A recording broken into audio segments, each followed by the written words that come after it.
என் தேவன் தம்முடைய ஐஸ்வர்யத்தின்படி உங்களுடைய குறைவுகளை எல்லாம் நிறைவாக்குவார். பிலிப்பியர் 4:19. இன்றைக்கி உங்களை பார்த்து தான் நான் இதை சொல்லுகிறேன்.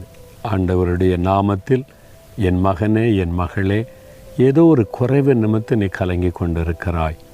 உன்னுடைய வாழ்க்கையில் சரீரத்தில் ஆரோக்கிய குறைவு, ஞானத்தில் குறைவு, அல்லது குடும்பத்தில் ஏதோ ஒரு காரியத்தில் குறைவு ஏற்பட்டு விட்டபடியால் ஒரு நிறைவான ஆசீர்வாதத்தை பார்க்க முடியல, எப்போவுமே ஒரு குறை தானே இருக்குது அப்படின்னு மன கலங்கின்னு இருக்கலாம். உடைய குடும்பத்தில், பிஸ்னஸில், ஊழியத்தில் குறைவுக்கு நடுவில் கலங்கி கொண்டிருக்கலாம். ஒரு நிறைவான ஆசீர்வாதம் எப்போ வரும்னு நினைக்கலாம். ஆண்டவர் வாக்கு கொடுக்கிறார், உடைய குறைவுகளை எல்லாம் அவர் நிறைவாக்குவார். அவர் ஐஸ்வர்யமுள்ள தேவன்.